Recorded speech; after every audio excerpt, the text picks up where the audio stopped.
Hello everybody and welcome back to my channel. I just wanted to throw up a random video about me when I was younger and my personality and a little bit more in depth about me as a kid. Oh, the finer years of Ashley as a little girl. For one, I hated to be called Ashley. So everyone in my life, I mean literally except for a select few people, everyone else calls me Ash. I prefer Ash. I just think Ashley is a really girly name, and I'm not really that girly, so I just like Ash better. So, you know. Anyway, secrets, all the secrets, the embarrassing moments of childhood that you can't help but laugh when you think about it. Yeah, these are the stories I'm going to tell you, at least some of them. So, first things first. As a kid, I only ever wore shorts. No shirt.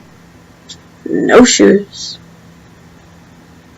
no, training bra, like I was little, just underwear and shorts, and I'd be playing outside all day long with building mud castles, playing with cars, and riding bikes with my brother and my two cousins, and yes, they were all boys. Was this hard for me? No, not at all. Actually, I had a lot of fun. In fact, I just thought of myself as one of the boys. Heck, we were all the same. We all liked the same thing. The only difference is that I was called a girl, whatever that meant. Oh yes. Some very fun times. I remember at a very young age I learned that the word girl,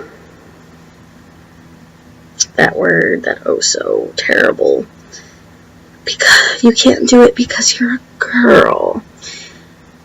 I got really sick and tired of basically my mom and my grandma and the guys basically telling me that I couldn't do something because I had a different body part than my brother or my cousins. Not that I actually realized the parts were that different or that they were different. I never really had a curiosity about it. I just had an incessant, and still do, have an incessant need to prove people wrong. That may or may not be a problem. I have found it to work very well in my favor. Case in point, peeing contest with the boys. And yes, I won. I did win that one. Yes, I remember it. Yes, I remember how I did it. And no, I don't really want to explain it because when I try, usually the other girl that wants to know how the hell I was peeing further than a boy that can aim usually gets embarrassed and her face turns red and she just puts her hands in her face and basically laughs and just can't stop laughing and then just feels very sorry for me. So I don't like telling that story, but it is a part of me growing up. Just like, because I know I'm not the only one, I have tried peeing standing up. I always thought it would be so cool if I could pee standing up. I wouldn't have to waste all that time just pulling off my pants and my underwear to sit down and then wipe. Guys had it, they had it so much easier. They could just point and shoot it. And that's true in a lot of things. I guess from the time they're little all the way up, all those guys like to do is point and shoot. Yeah. That was a little dorky, but at the same time, still valid and funny. So, oh my god, guys, I'm so sorry. I have allergies out the wazoo, and all my windows are open because I don't have an air conditioner. So, like, my eyes and my nose are itching. Anyway, yes, I did peeing contest and built mud castles and played with cars and ramped bikes and raced bikes and played tackle football and played street basketball, you know, the kind where they just sort of shove you to the ground and you fall on your butt really hard and you get up and you say, you know what, you little bee? I never did say that word, but, you know, they always wound up back on their butts. So, you know, case in point, if you're going to play street ball, you got to be hard on the court, I guess. That's how they would say it. You got to be hard on the court. Doesn't matter if you're a girl. If you're choosing to play with the boys, then you're going to play with the boys as the boy. I was like, hey, okay, I'm down with that. I could never slam dunk, but hey, I could shoot some hoops. Probably not anymore. You know, it's been a lot. But I enjoy the football games because I have like 2 teams that I really watch. And everybody likes to hate on me for one or the other, or sometimes even both. But you know what? I don't care. I like the Green Bay Packers. All y'all haters, before you start hating on the Packers, I grew up in New Mexico. There ain't no football team out there. All you've got is the Lobos, which is a basketball team, but is a college basketball team. They don't have their own football team. They don't have their own basketball team.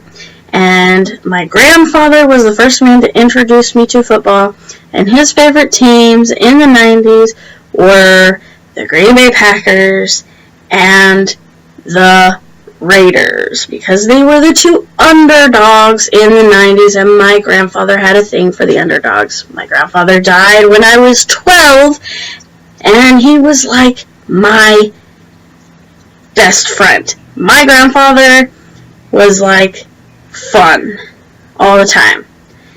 Probably not fun to everyone else, but to my dorky, nerdy self, he was just the greatest grandfather ever.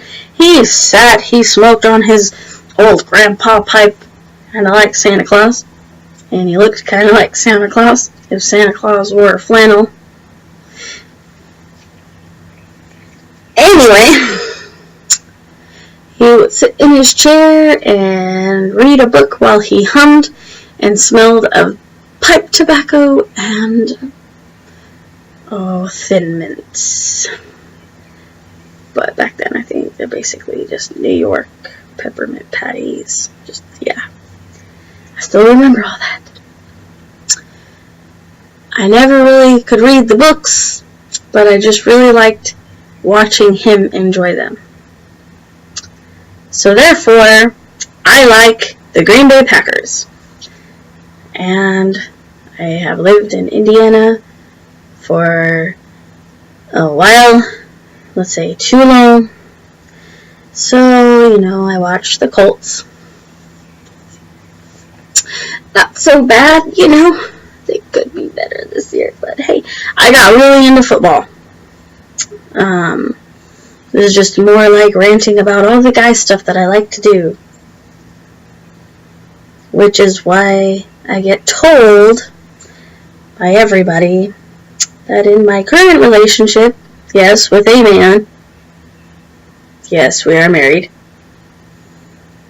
that I am the man in the relationship.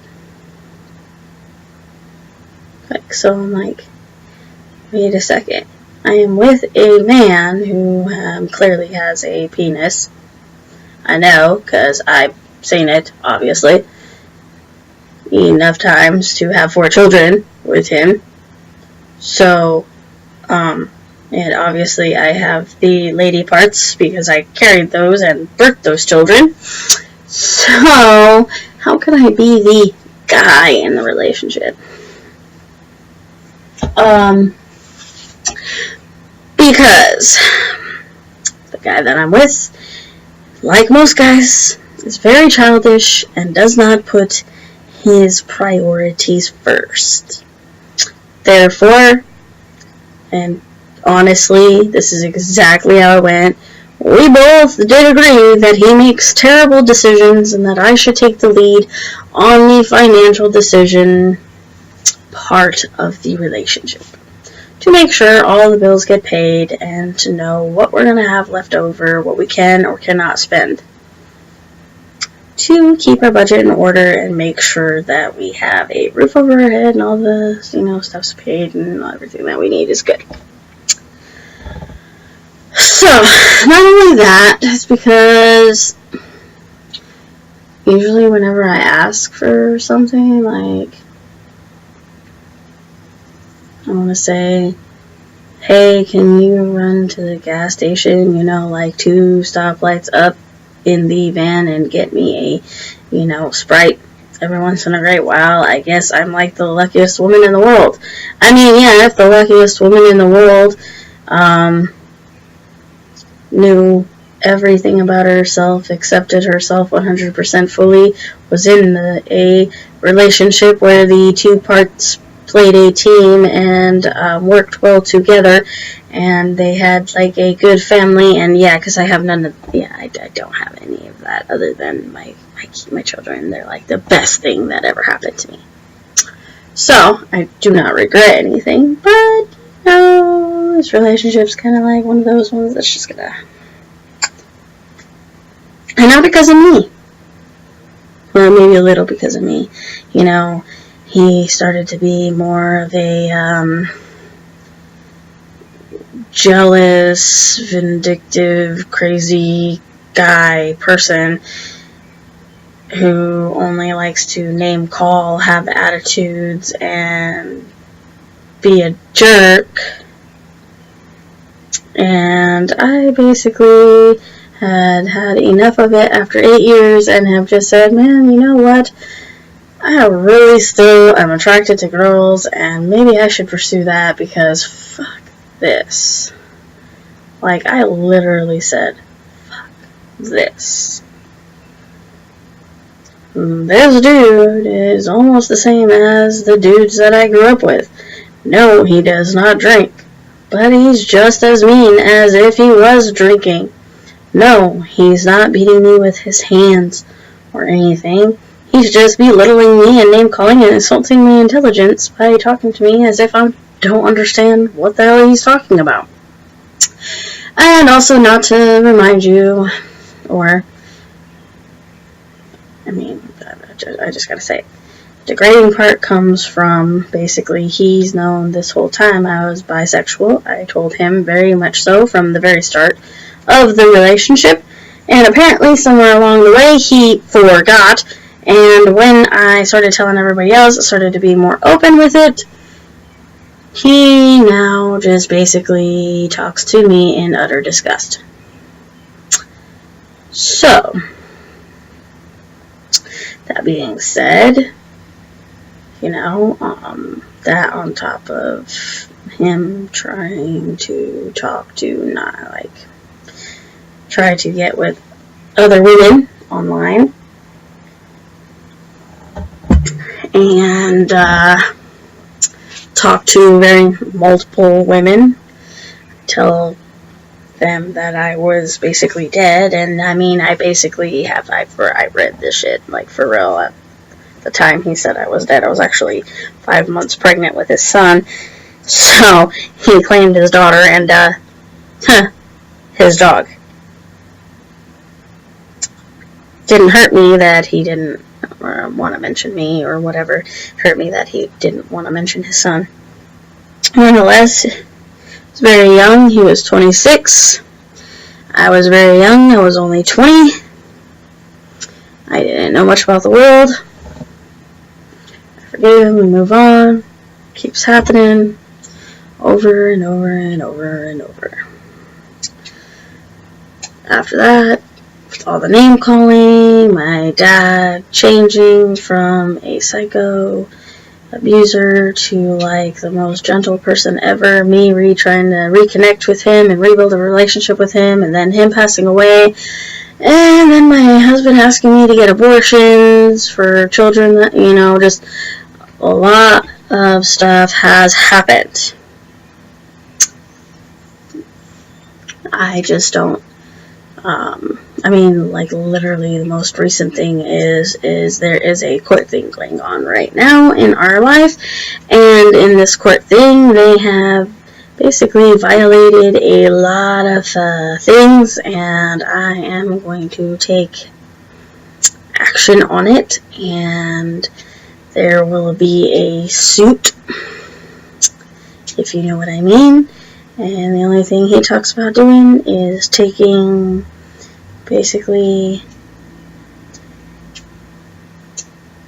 his part of whatever and traveling the world and being done with it, I guess. So in the end, my kids are going to be hurt. Because the way I understand it, the way that he talks, he's going to disappear. He's going to wait until this money comes through. And basically, we're going to pay for the kids to have a college education and pay for a certain set amount for each of them to have when they are married and have their first child, so they can start a life without debt. He is going to take his part and travel the world, I guess, and do his art, and I'm okay with that, you know. I want him to be happy. A lot of things have happened in our marriage that shouldn't have happened, or, you know, hasn't gone quite right, but I don't regret it because I have my 4 babies out of it. So, nonetheless, I have terrible heartburn. I need to end this video. Be who you are. Be who you want to be. Don't let other people dictate your future. Find what it is you want and go after it with all you've got, because where there's a will, there's a way. And there's always a way to grasp your dreams. So, thanks for watching. If you like this video, please like on YouTube and share on your social networks, and maybe even comment below and let me know what you like and what you guys would like to see. I am actually going to be doing unboxings next, and you're going to watch the next video that I post after this one today, because I am going to make another video talking about the unboxings and what I'm doing. Alright guys, have a great one, and thanks for sticking around.